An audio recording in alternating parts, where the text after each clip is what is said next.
꼭 알아야 할 사건과 이름으로 살펴보는 기독교 역사, 오늘은 496년부터 1291년까지 살펴보도록 하겠습니다.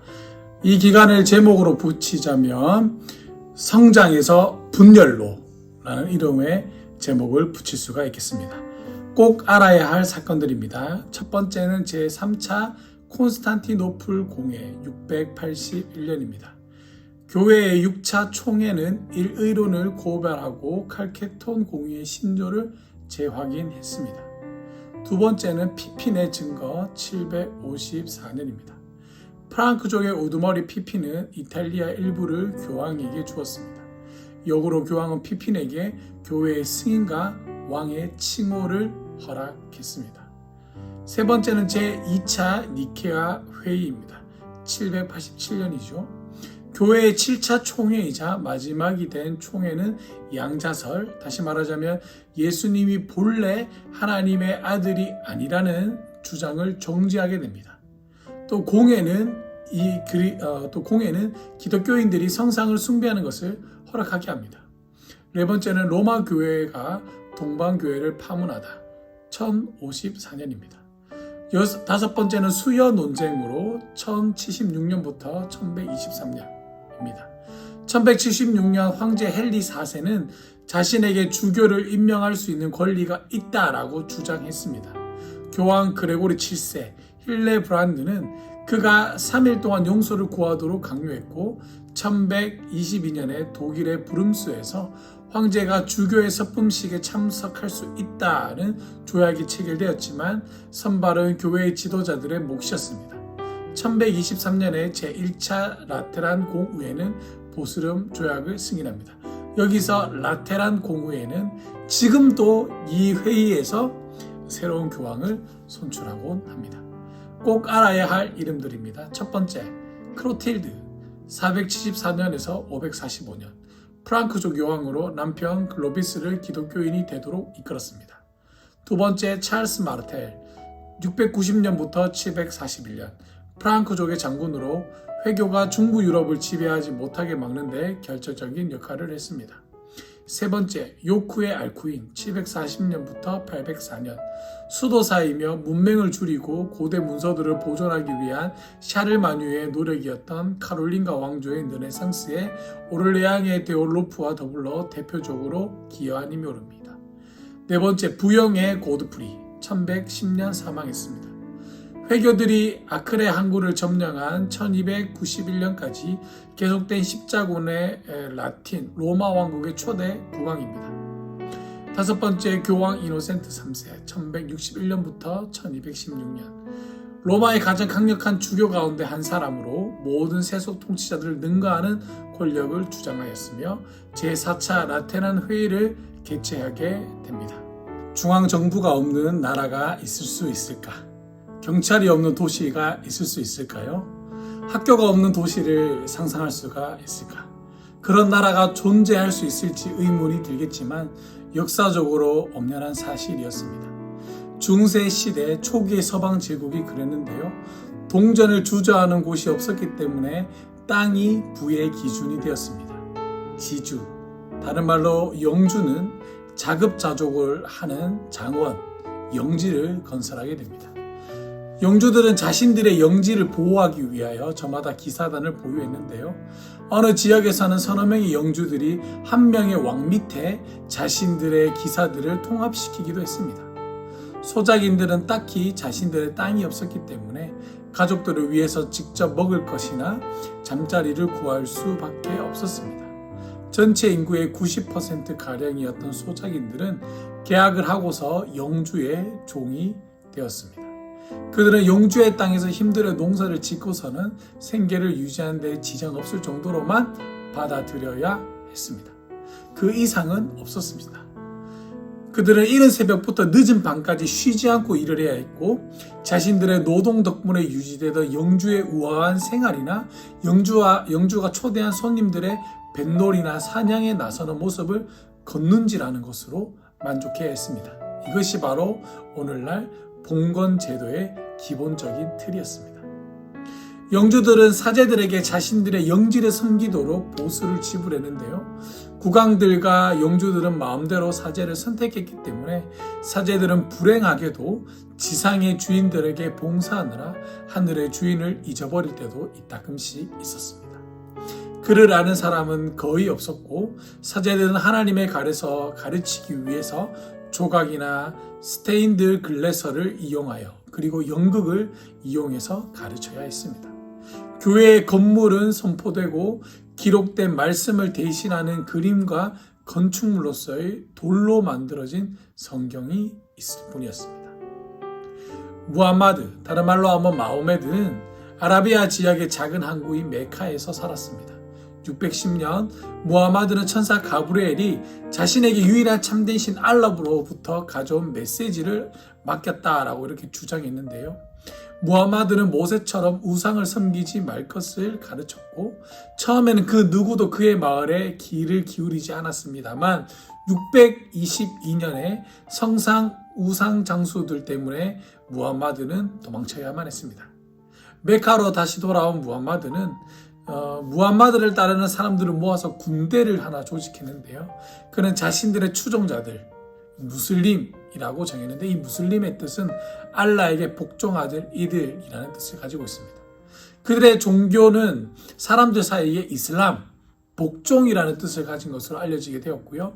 무함마드가 죽자 그의 추종자들은 아라비아, 시리아 그리고 북아프리카를 정복하게 됩니다. 638년에 에르살렘이 해교돌, 다른 말로 무슬림에게 넘어가게 됩니다. 711년경에 무슬림의 군대는 포르투갈과 스페인마저도 손에 넣게 됩니다. 회교들은 어떻게 해서 그토록 놀라운 전진을 거듭할 수가 있었을까요? 어떤 사람들은 회교들이 한 손에는 칼, 또 다른 한 손에는 코란을 잡고서 강제로 자신들의 신앙을 강요했다라고 주장하긴 하지만 이것은 역사적 사실과 상당한 거리가 있었습니다. 그들이 무력으로 회교를 전파했던 역사적 기록은 어느 곳에도 없기 때문이죠. 회교들이 성실을 이루는 데는 나름대로의 이유가 있었는데요. 첫째, 회교들은 피정복 주민들에게 어느 정도의 종교적 자유를 허락했습니다. 그들은 기독교인들에게는 강제로 눈에 띄는 옷을 입히고요. 높은 세금을 부과했습니다. 하지만 초기 회교도들은 경건을 가진 종교는 무엇이나 다 보호해 주었죠. 지나치게 과도한 세금을 견디지 못하고 오히려 회교로 개종한 사람들도 적지 않았습니다. 어느 때는 이슬람 당국자들이 개종 금지 백서를 발표해야 할 정도로 개종자가 그만큼 많았다는 것입니다. 두 번째는 동방교회가 고수한 교리에 대해서 완고한 태도가 다른 주장을 갖고 있는 사람들로 하여금 회교로 개종했다는 데에 빌미를 제공했습니다.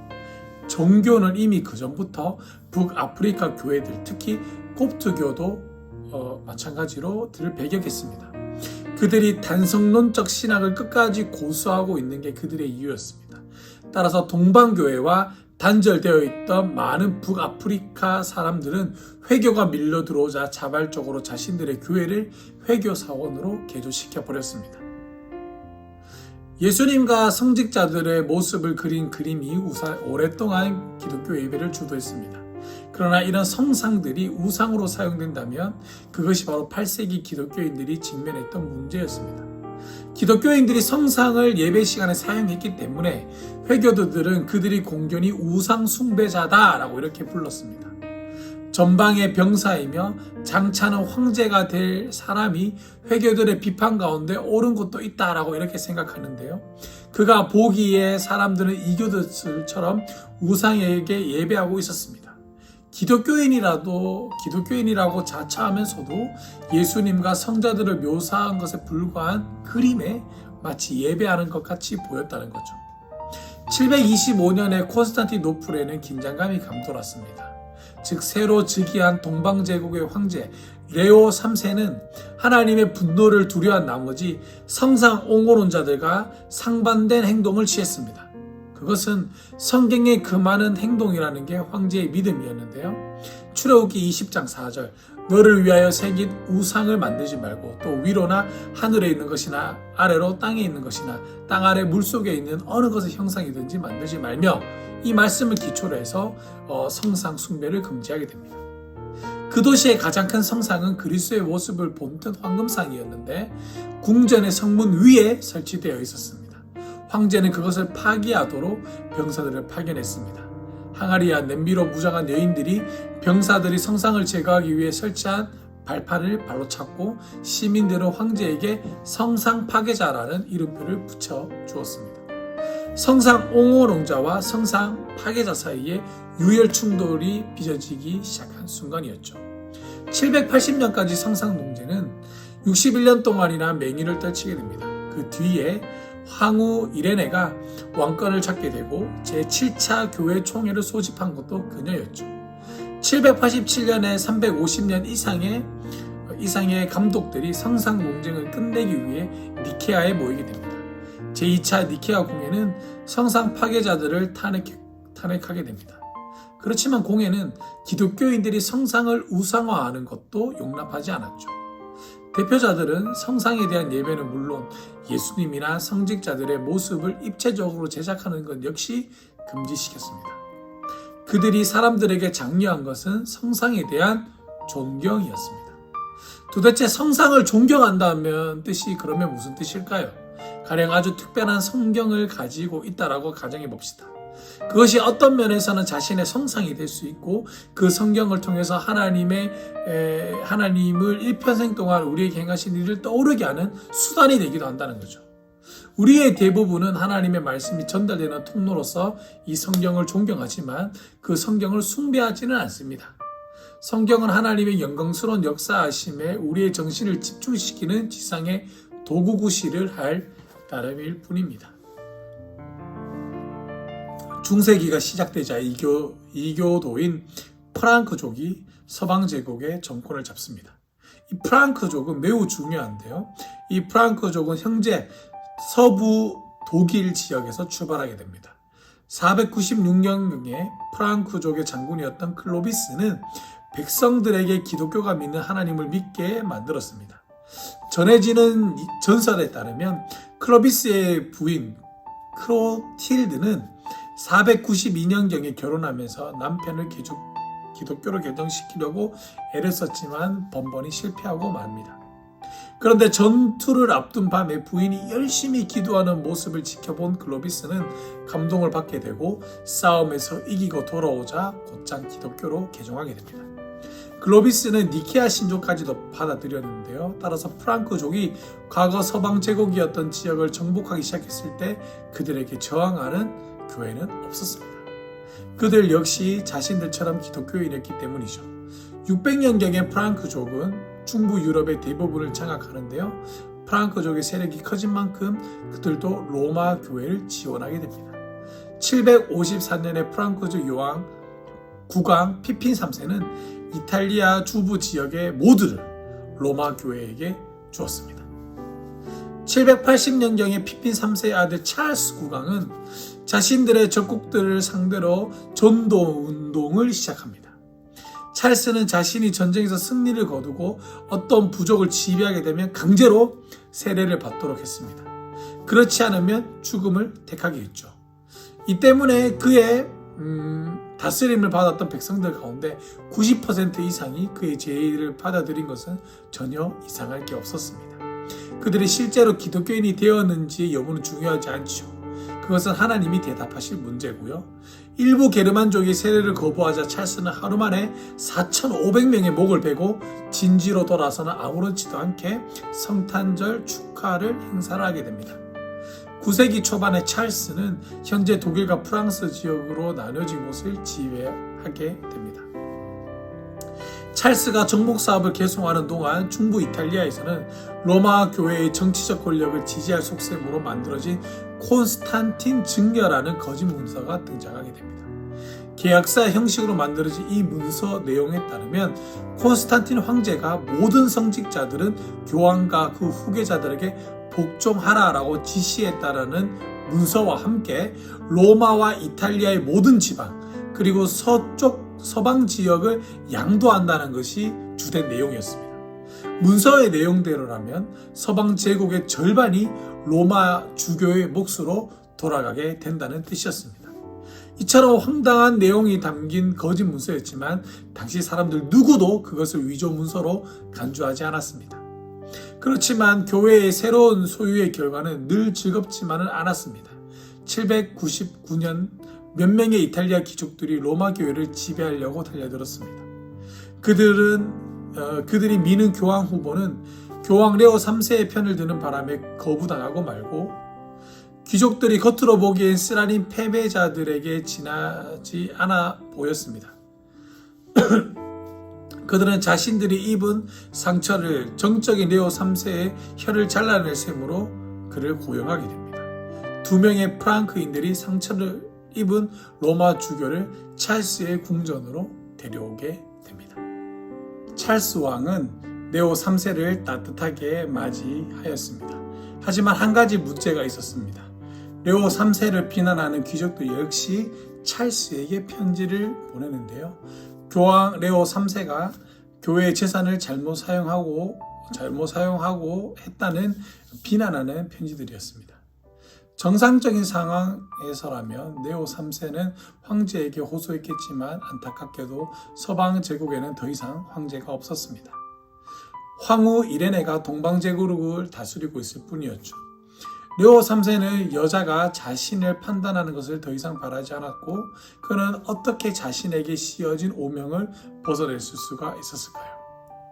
800년 12월 23일 찰스 왕은 교황 레오 3세가 모든 비난으로부터 무죄하다고 선언하게 됩니다. 이미 짜여진 각본이 있었다는 거죠. 그로부터 이틀 뒤에 교황 레오 3세는 성탄절 축하 예배의 촛불을 켜놓고 찰스의 머리에 왕관을 씌워주며 기름 붓게 됩니다. 그리고 교황은 이렇게 선언합니다. 하나님이 최고이며 평화로운 국왕으로 면류관을 씌워준 찰스 아우구스투스여. 자, 이때 교회가 역사상 최초로 황제를 직접 만들어내는 순간이죠. 나중에 사람들은 이 황제를 샤를마뉴 대제, 다른 말로 하면 대찰스라고 불러지게 됩니다. 매우 중요합니다. 자, 이 샤를마뉴 황제는 자신을 로마 기독교 수호자로 간주했습니다. 그는 고대로부터 전해진 문헌들을 보존하고 문맹률을 낮추기 위해서 수도원을 세웠는데요. 그는 교회의 주교들을 임명했습니다. 뿐만 아니라 그는 로마 교회가 이탈리아 중부 지역을 장악하는 것을 인정하게 됩니다. 이렇게 해서 새롭게 소생한 서방 제국의 꿈은 황제 샤를마뉴의 샤후에도 결코 시들어지지 않고 그것은 새로운 이름 신성 로마 제국이라는 이름으로 다시 태어나고 명맥을 이어가게 됩니다. 880년부터 980년 사이에 그레고리 교황처럼 경건한 사람들에 의해서 유지되던 로마의 감독직은 귀족답지 않은 몇 명의 귀족들의 손아귀에 들어가게 됩니다. 전혀 준비되지 않았던 교회의 지도자들 때문에 로마 교회는 타락하게 됩니다. 어느 이탈리아의 여자 상속자였던 마로치아는 로마의 주교를 60년간이나 조롱하게 됩니다. 이 기간 그녀는 주교의 어머니이자 살인자 그리고 또 한 사내의 부인이었습니다. 955년에 그녀의 손자 요한 12세가 새로운 교황 자리에 올라가게 되는데요. 이 요한 12세는 교황을 뽑기 전에 악마를 위해서 축배를 들었을 정도로 사악한 인물이었습니다. 그는 교황이 된 뒤에도 악마 같은 생활 방식을 전혀 고치려 하지 않았습니다. 이 요한 12세가 죽고 난 뒤에 로마 주교의 자리를 더럽히는 부패는 여전히 계속되었고 로마 교회는 절대적인 개혁이 필요하게 됩니다. 시간이 흐르면서 결국 개혁이 시작되었는데요. 그렇지만 개혁은 분열이라는 상처를 남게 됩니다. 자, 여러분들 니케아 신조를 기억하시나요? 9세기 기독교인들이 역시 그것을 기억했겠지만 문제가 하나 있었는데요. 로마와 동방 기독교인들이 그 신조를 다르게 기억한 것이었습니다. 스페인 지역의 어느 교회에서 니케아 신조에 라틴어 낱말 하나를 더 추가했는데요. 본래의 신조는 이거였습니다. 영은 아버지로부터 나간다. 이거였어요. 하지만 여기서 개정된 신조는 뭐였냐면 단어 하나를 더 추가해서 영은 아버지와 아들로부터 나간다. 뭐가 추가되었죠? 아들 추가되었습니다. 로마 교회는 즉시 개정된 신조를 선택하게 되고 현대 신학자들은 이렇게 말했을 겁니다. 아니 그게 그래서 뭐 어쨌는데 무슨 차이가 있는데 여기서 단어 하나 추가한다는 게 뭐가 문제야? 이렇게 말할 수도 있겠지만 여러 가지의 문제가 발생하게 되죠. 첫째, 성경과 성령을 지침으로 삼았던 동방과 로마 교회인들은 모두 니케아 신조를 승인했죠. 이미 에베소와 칼케톤에 열렸던 공회에서 양측은 그 신조를 결코 바꾸지 않겠다라고 이미 서명까지 했던 차였습니다. 둘째, 이 두 집단은 하나님이 세 위격으로 이루어진 한 분이라는 사실에 동의했죠. 하지만 각 집단은 삼위일체에 대해서 다르게 설명하게 됩니다. 로마의 신학자들은 신적 존재가 성부, 성자, 성령 그리고 성령 안에 동일하게 내주한다라고 믿었고 동방의 사사가들에 따르면 오직 한 존재, 오직 하나의 인격 안에만 내주할 수 있다. 성부는 이 신적 존재를 성자와 성녀와 공유한다. 조금 달라 보일 수도 있는데 동방과 서방은 완전 다르다는 거예요. 그렇지만 이것은 성자와 성령의 신성을 감소시키지 않는다. 동방 기독교인들은 성령이 성자를 통해서 아버지로부터 나간다. 무슨 말 잘 들어야 돼요? 성령은 성자를 통해서 아버지로부터 나간다. 이렇게 설명했고 우리가 지금 하고 있는 서방교회는 이 성령은 성부와 성자로부터 발출한다. 이렇게 이야기하고 있다는 겁니다. 조금 이해가 되시나요? 물론 어려울 수 있어요. 자, 867년에 동방제국의 콘스탄티노플 주교 포티우스는 그렇게 덧붙여진 구절을 고발했습니다. 5년 뒤에 교황은 니케아 신조에서 그리고 아들로부터라는 표현을 빼겠다라고 제안하게 됐는데 여기에 한 가지 조건이 붙게 됩니다. 동방교회는 모든 교회에 대한 교황의 우월성을 수용해라. 이거였죠. 여기에 대해서 포티우스는 거절합니다. 통일된 교회의 작은 균열의 조짐이 나타나기 시작한 것이었습니다. 1048년 신발을 신지 않은 3명의 순례자들 브루노, 훔베르트 그리고 힐데 프란드 이 3명이 로마의 성문에 들어서게 됩니다. 이 3사람은 각자 나름의 방식으로 로마 교회를 변화시켰는데요. 로마에서 온 브루노는 레오 9세로 인정을 받게 됩니다. 사제들이 자신들의 지위를 자식들에게 세습시키는 것을 예방하기 위해서 브루노는 사제들의 결혼을 금지시켰습니다. 브루노는 귀족들이 교회를 또다시 이용하는 것을 바라지 않았죠. 잘 들었죠? 세습을 해주지 않기 위해서 아버지가 아들에게 세습을 해주지 않기 위해서 결혼을 금지했다는 겁니다.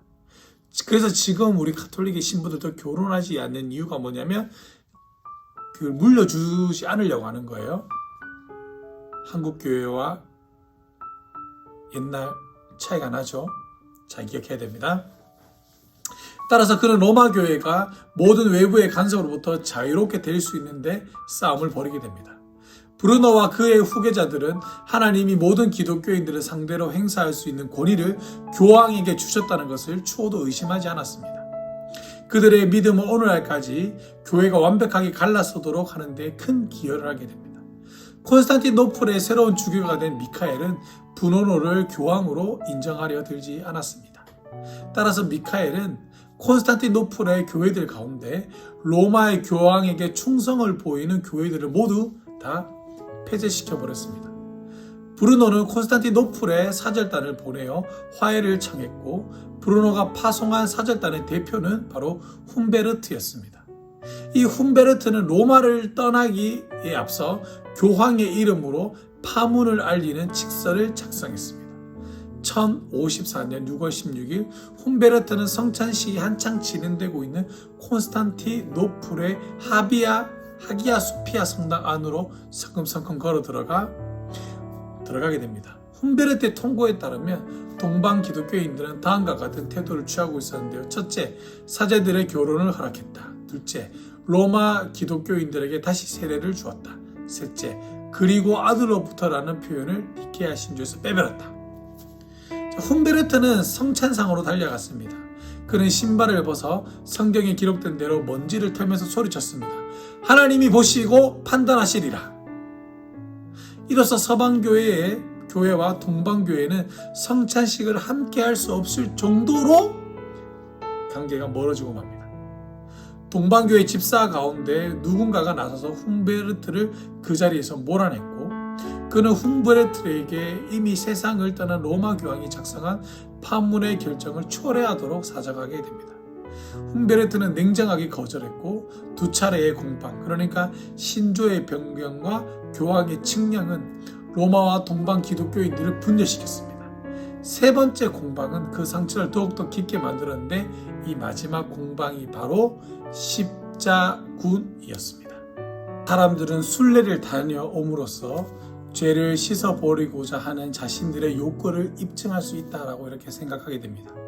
순례는 늘 유고를 모신 성당을 여행하는 것이었는데요. 그 순례의 절정은 예루살렘으로 다녀오는 것이었습니다. 중세의 교회들이 보기에는 순례의 여정을 방해하는 것은 개인의 구원을 매우 위태롭게 하는 행위였습니다. 그렇지만 무슬림이 638년부터 예루살렘을 장악하고 있었기 때문에 예루살렘으로 이어지는 길목에서 회교 개종자들은 기독교 순례자들에게 엄청난 통행료를 부과했습니다.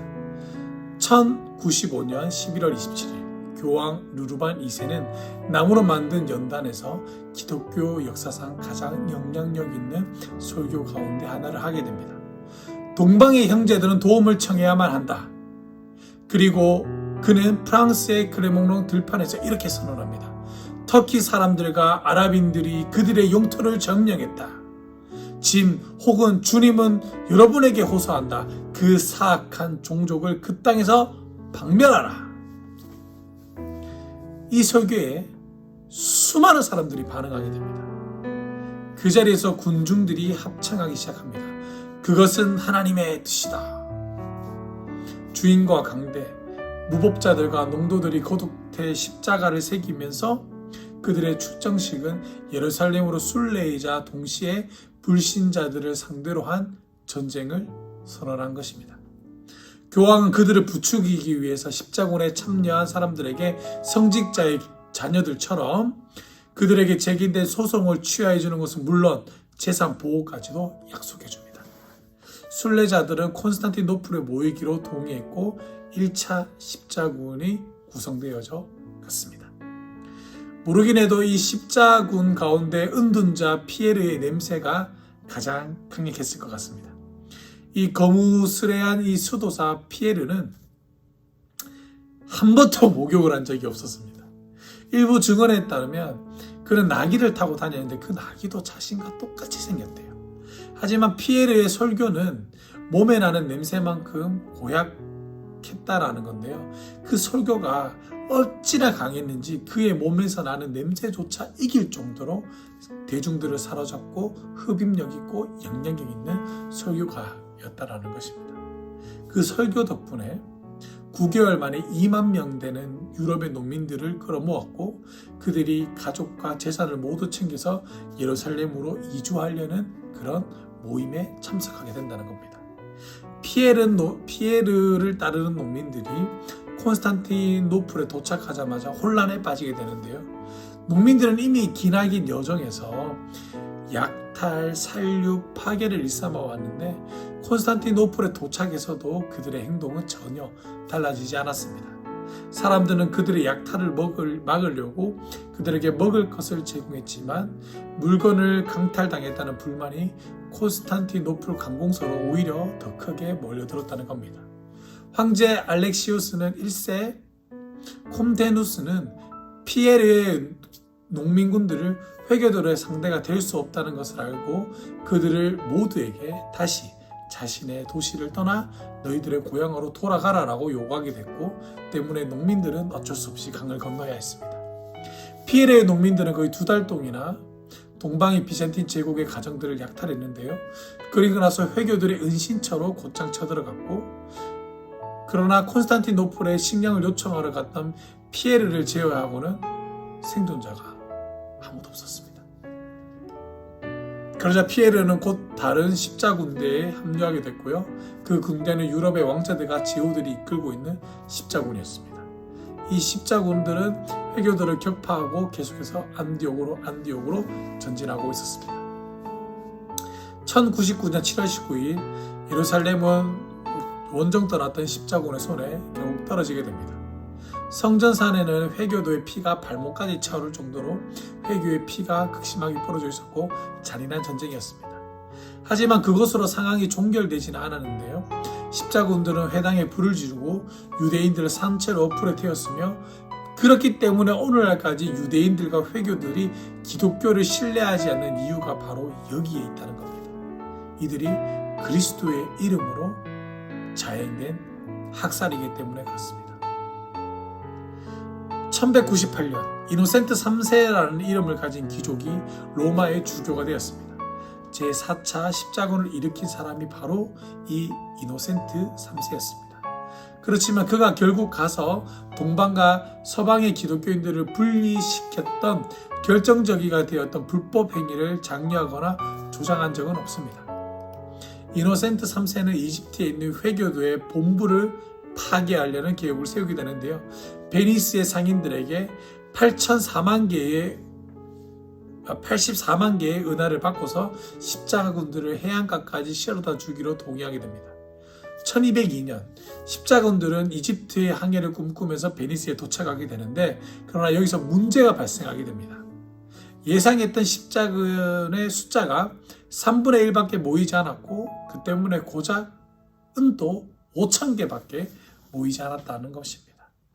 동방제국의 왕자가 한 가지 조건을 달아서 십자군을 지원하겠다라고 약속했는데요. 그 요구는 십자군들이 배로 콘스탄티노플까지 가서 당시의 황제를 몰아내 달라는 거였습니다.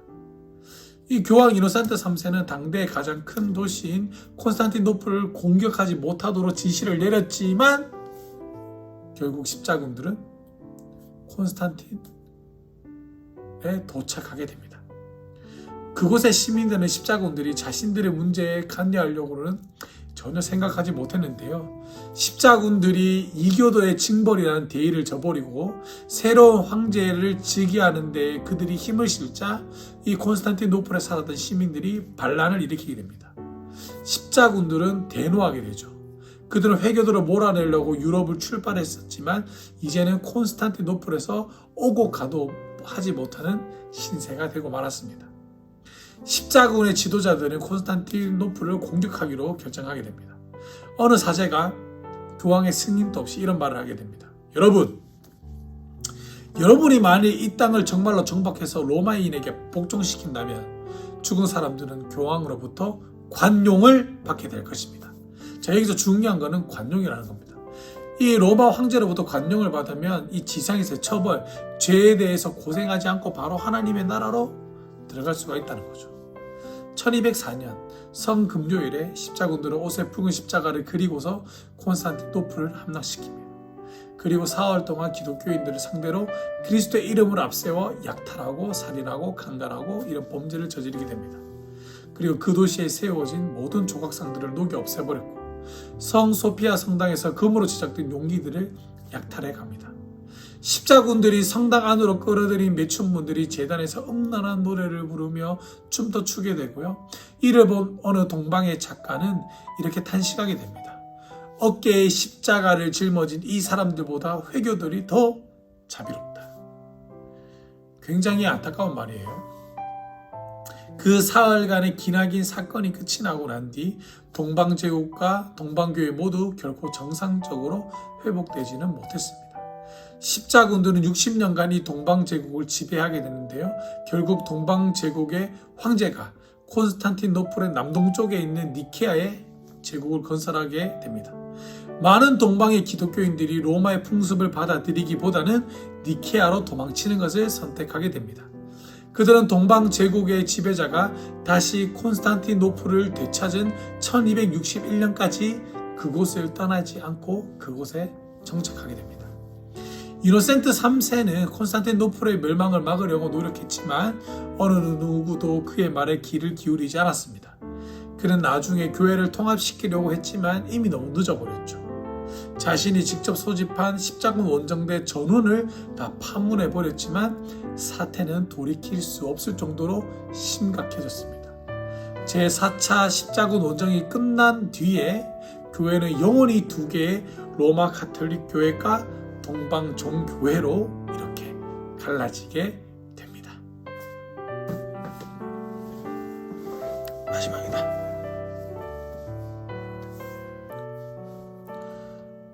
교황 이노센트 3세가 남긴 가장 큰 공헌은 300년 동안 로마 가톨릭의 신학을 형성시킨 공회였습니다. 공회는 로마의 라테난 궁전에서 소집되었는데요. 이 라테난 궁전은 지금도 여기에서 추기경들이 모여서 로마의 교황을 선출하고 있는 그곳입니다. 자, 이전에 열렸던 세 차례의 공회 역시도 라테난에서 열렸고 1215년에 제4차 라테난 공회 결정 내용은 이렇습니다. 먼저 성찬식에서 빵과 포도주의 성격을 규정하게 되는데요. 성찬식에서의 빵과 포도주는 눈에 보이는 특징은 변하지 않지만 그러나 눈에 보이지 않는 차원에서 그 요소들이 예수님의 피와 살이 된다. 이렇게 봤다는 거죠. 이 견해를 가르쳐서 화채설이라고 부르는데요. 공교의 주교들은 이 화채설을 이렇게 설명합니다. 그리스도의 몸과 피는 빵과 포도주의 외적 형식을 하고 있는 예전 속에 담겨 있다. 하나님의 능력으로 빵은 살로 그리고 포도주는 피로 화채된다. 조금 어이없을 수 있어요. 그리고 교회의 성경 이해에 도전하는 사상을 뿌리 뽑기 위한 법정, 즉 종교 재판소를 운영하기 위한 기초 작업이 진행됩니다. 여기서 이 종교 재판소에 의해서 유명한 한 사람이 교회는 재판받게 되는데 혹시 누군지 아시나요? 지동설을 주장한 사람 코페니쿠스가 정죄당하고 그 다음에 갈릴레이가 여기서 정죄를 당하게 됩니다. 자, 이 1231년경의 종교재판소는 이단을 제압하는 조직적인 기구가 되는데요. 처음에는 종교재판소를 영지주의와 흡사한 알비파에 초점을 맞추었지만 점점 정치적으로 변화하게 된다는 겁니다. 많은 기독교인들이 중세시대를 공백과 타락의 시대로 간주합니다. 그렇지만 우리가 중세시대 사람들보다 더 낫다라고 생각한다면 중세시대의 사람들이 잘못 범한 것까지 똑같이 우리가 범할 수 있음을 인정하면서 하나님 앞에서 죄책감과 두려움과 긴장감을 느끼지 않으면 안 된다는 거죠. 우리는 먼저 자기 자신을 살펴봐야 됩니다. 4,500명의 가부들이 배우자의 죽음 때문에 통곡하고 있을 때 성탄절을 축하한 샤를마누처럼, 동방교회의 성찬식에 나타난 훔베르트처럼, 콘스탄티노플에 모여든 약탈자처럼 행동하고 있지는 우리가 아는지 우리 자신을 돌아보고 우리 자신을 봐야 됩니다. 이해를 모르고 그저 정죄하는 일관으로 그런 행동을 일삼고 있지는 않은지. 중세시대의 악한 교황들이 진리를 왜곡하고 자신들의 믿음만을 전부로 알던 십장군이었지만 그래도 여전히 수많은 주교들과 사제 그리고 평범한 사람들이 자신들이 그리스도를 믿고 따르고 있다라고 진지하게 생각하게 됩니다. 일부는 농노나 상인으로 자신의 신앙의 철저한 삶을 살았습니다. 또 어떠한 사람들은 영주나 국왕으로서 신앙을 실천하기도 했죠. 중세시대 사람들이 누구나 잘못을 범한 것은 물론 아니었습니다. 하지만 일부 그릇된 신앙을 가진 사람들이 저지른 잘못은 아무리 역사가 흘러도 치유되지는 않는 너무나도 큰 상처를 남겼고 묵묵히 믿음대로 살던 사람들의 음성까지도 외면하도록 만들었다는 겁니다. 우리가 지금 이렇게 중세시대를 거쳐서 교회가 어떻게 움직였는지를 보고 있는데요. 역사는 계속해서 반복됩니다. 어떻게 지금 현재 대한민국의 교회와 교회 사정과 중세교회와 상황을 보니 비슷하죠. 신부들은 자신을 세습시키지 않기 위해서 재산을 물려주지 않기 위해서 결혼을 금지했는데도 불구하고 한국교회는 여전히 아버지가 목사, 대형교회 목사면 그의 아들에게도 세습하고 있다는 겁니다. 이니 역사적으로 잘못됐다는 것을 지적하고 있음에도 불구하고 한국교회가 아직까지도 이것을 잘못을 인정하지 않고 변하지 않는다는 것은 이제는 개혁의 때가 곧 온다는 것입니다.